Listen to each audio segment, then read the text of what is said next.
Abby here with ScrappinAbby, and I am filming this with my new webcam that I got. My husband has been wanting to get me one for quite some time, so I could, eventually down the road when I'm comfortable, do some live videos and or live, classes and things like that with everybody here on YouTube. And then also when I'm Skyping with my girlfriends to craft Skyping, I can actually flip down to my tabletop and they can see what I'm working on as we're kind of chatting. So Kurt, what I've always used to video all of my videos that you see on my channel is this camcorder here, which I absolutely love it. It's hard for me to move away from this because I'm so used to this. I even got paint on it because it's my crafting camera. So I still use it whenever we travel, things like that. But I'm just used to using that. So hoping that the picture is okay and that I'm going to be able to. I kind of like how it looks, actually. It looks a bit more crisper than my GVC Avario, so we'll kind of see. But anyway, let's get to the point of the video. So these are some vintage buttons that my mom gave me when I was back home in Oregon visiting a few weeks ago. And I actually have another big tin that she sent to me that I did a video, which I will link in the description box below, that has, it's full of all the different buttons and things that I remember playing with when I was a little girl. So she had these in a different kind of a box tin thing, but because I was kind of, a little bit short on space because I bought too much stuff while I was there, that I put them in just a couple sandwich baggies. And but the tin was really, really cute. So maybe next time I go back, I'll grab that. We'll see. But these are just so cool. So there's all different kinds in here. There's some plastic ones that are really cute.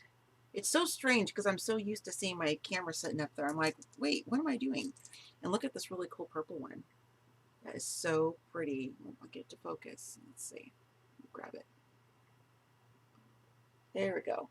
Isn't that just so such a pretty button? And it's plastic, which doesn't matter. I'm just letting you know what it's made out of.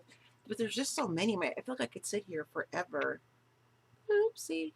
Let's see if it focuses when I hold my right hand again. I'm still getting used to this camera, lady, so forgive me. There we go, a little bit. So I'm going to zoom in this a little bit so we can kind of get a closer view of what I'm looking at, so you can kind of see that instead of me trying to hold it up. So anyway, there's just all different kinds of buttons here. Like this one's actually like a metal, and it's got some bling bits in it. Sorry, I forgot to turn my phone off. My daughter's in school, so I don't turn my phone off when she's in school when I'm filming, just in case, she needs to get a hold of me or something. And then look at this really cool one. That would be awesome, like on an altered book. I could just totally see this on a vintage book cover or like a junk journal. That is just awesome. I love how big and kind of, chunky looking that one is. There's a really cool purple one here. This one's nice. And some of these my mom had, like these ones here. These are plastic, but they're really kind of a cool. They're older, she said. They're really neat. They're kind of like a, almost like a, I don't know. They almost look like a pool color, like a lagoon pool kind of whatever kind of turquoisey. They're really, really pretty. But there's probably like 25 or 30 of these. There's a bunch of those in there. And some of the other ones are just one of a kind. Some are not old. I'll grab one here and kind of show you. Like this one's not an old button. But the tin that she gave me that I mentioned earlier, those are all legitimate vintage buttons. Here's some wood ones in here. There's some of your standard ones that you get when you purchase like a sweater or something with buttons on it, and they always put extras in, but those are great to craft with too. They don't have to always craft with vintage buttons, especially if you're making something that you're going to be giving it away and you really want to kind of hold onto your vintage buttons. You could, use those. Oops, I already showed you that one. So these are really fun. I like to put these in the middle of flower centers, even though they have that little button loop right there. I know there's a name for it, but I can't think of what it is. And this one here, that's a really unique looking one. It almost looks like bone. It's not. It's like plastic or something, but it's kind of cool looking. So I can find some more kind of cool ones in here. But I am just so excited that she gave these to me because she knows that I love all things vintage and that I, don't get rid of things or get things to sell them. I'm not implying anybody else in my family. That's not what I'm trying to say. She just knows that I love this kind of thing and I wouldn't just like get rid of it because I like crafting with them. I like to display them and keep my craft room. And this is what I'm actually going to put those buttons in. This is a vintage ball jar that I picked up at an estate sale one time. It's got the lid, glass lid. The ring and stuff was so deteriorated it just basically crumbled. So I just have this glass lid, but I'm going to store these buttons in here because I like the way they look in my craft room because I have like vintage things in my room, but it also serves as a storage, a clear storage for some different buttons and things in case I want to pull some out to use on a project or something like that. So these are just really, really cool.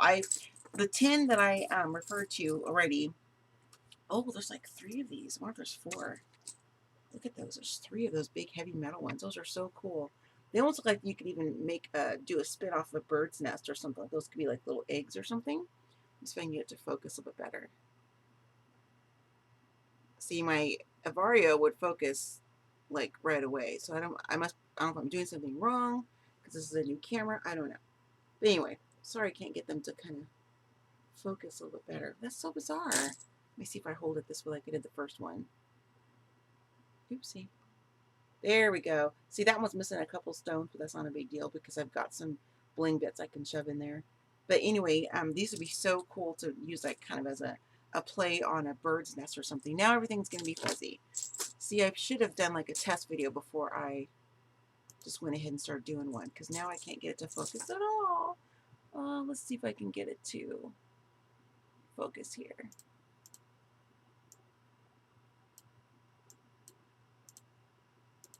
Okay, let's see.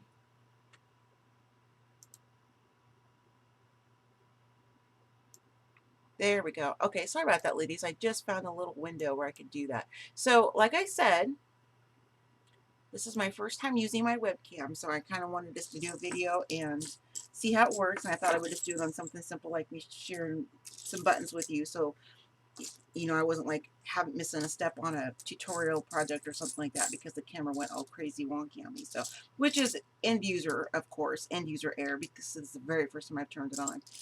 Which is funny to me because at my last job at the school district, I was the administrative assistant. This one looks like an Art Deco button. It's really cool. It's plastic. I was the administrative assistant in the tech department for the whole school district, which meant that I purchased everything tech related, you know, and I would do like the software installs for different programs and things like that. So I'm not new to the Logitech webcams. That's not it at all. I'm just not used to having one on my mount and using it with my crafting stuff. So, and this is a way better model than what the school district had because you know we purchased those, and we always got like the best ones we could get within the budget. So I'm trying to say, but that was quite a few years ago. So of course, technology and things they advance and they get better models and they improve the different functions and things like that. So that's what I meant by that. So this one's a little bit fancier than the ones that I'm used to messing with, but I think I'm going to learn this pretty quickly, and I'm excited to have this option because I can always go back to this my handheld or my Avario if I don't like this one. But I think I'm liking this because of the fact that I can ooh, look, it's a Mickey Mouse one. That's cool. Must be off some kind of a sweater or maybe a kid's outfit or something. A little Mickey Mouse. What do people always say? Ooh, look, it's a hidden Mickey in the buttons. So here's a couple really cool, pretty ones. This one looks like it's a shell almost, kind of really, really pretty. So because I'm really wanting to do some of the live classes and things like that. I've been on live panels before with Bunch of Scrap, and then with one of my crafty friends, Michelle Scott. I was on her panel twice, I think, because she went live. And so I like it. It's kind of fun. I'm a little bit nervous. I'll just be honest and tell you, I'm a little bit nervous about doing it myself because of the fact that I'm self-conscious about sometimes my speech with my facial numbness due to my brain surgery and my facial pain, which I know everybody always tells me, even my family and friends in real life, they're like, we don't notice it, you know, whatever, but I notice it. It's because, look at that's a really cool one too, because the left half of my face, including in my side of my mouth, and my lips and my tongue and everything are numb. And sometimes I feel like the numbness is more pronounced than others, and it's just, I just get really self-conscious about it. So when I'm doing videos like this, where I always record them and then upload them, you know, I can stop if I feel like my speech is weird or if I have a really bad pain, I have to like hold my face or whatever. And I'm nervous about doing that on a live show. It's because I'm really self-conscious about it. So, but anyway, but that's something I'm working towards doing, kind of getting the courage up to do that. If that's something that you ladies and gents would even like to see from me, of course, you know. And that's something else I worry about too. It's like, what if nobody even shows up or wants to watch? I mean, I'm just really nervous about stuff like that. I don't know. So anyway, I'll quit rambling about that. But I'm just kind of picking through some of these really cool buttons in here. You know, I think these are actually become my fast favorite, even though they're not purple, because they're just so different and unique. I imagine these are probably on some kind of a nice heavy coat or something like that. But here's just a little collection of some different ones. This is like a fake leather, I'm assuming fake leather over. This looks like it's fairly new, a pair of jeans or something. And then that's a little metal one there. This one is well, it's not plastic, but I don't know. That one's kind of a cool one too. There's a heart with a little design in the middle, and then this one here, it's kind of got, what is that in the center of this one? I have some other ones like this in that other tin, and it's like, it has like a lion's head. I can't tell what this is supposed to be. But anyway, just some really cool fun buttons. So these are things I'm going to be using in some upcoming projects, and different, you know, memory making projects and things like that, because this is from like my mom's collection. So I like to, you know, create things for her, whether it be like Christmas cards or cards for whatever, birthday cards, whatever, and I can incorporate these kind of things on there. So she can have a little piece of what I make for her, as well as a little piece of what she used to have that she gave to me. So I'm going to zoom out here real quick, and I'm just going to kind of put these buttons in the jars. I'm wrapping up the video. Unless it's too loud. We'll see if it's too loud and I'll stop. But anyway, so comment below and let me know if you ladies, I think it's going to be too loud. I'll wait. Comment below and let me know if you ladies also like to use vintage buttons in your crafting, whether it be ones that you find at, you know, estate sales, yard selling, you know, at different junk shops, antique shops, things like that. Even thrift shops, because you can find like some really cool buttons and different sewing notions and things on articles of clothing, whether it be jeans or dresses, blouses, you know, even some furniture pieces have some really, like the curtains and some of the coverings for like couches and stuff. Sometimes they have some really cool buttons and different closures that you can use in your crafting. So let me know below, because I would really love to know if you also like to collect these buttons, but then also use them in your crafting, or if you're also just a collector, not also, but if you're just a collector and you just like to have them in your house displayed, whatever. I'd like to know how you do that too, because I think it's kind of fun getting to know all of you a little bit more, and kind of what things we have in common besides just liking crafty stuff. I think that'd be kind of cool. So I will try to find that video. Actually, I think I did upload it before. The one I was talking about in this really cool old like metal, well, it's a tin. It's like a Hickory Farms tin or something. So I'll link that video below so you can go check out that one if you had not seen it before.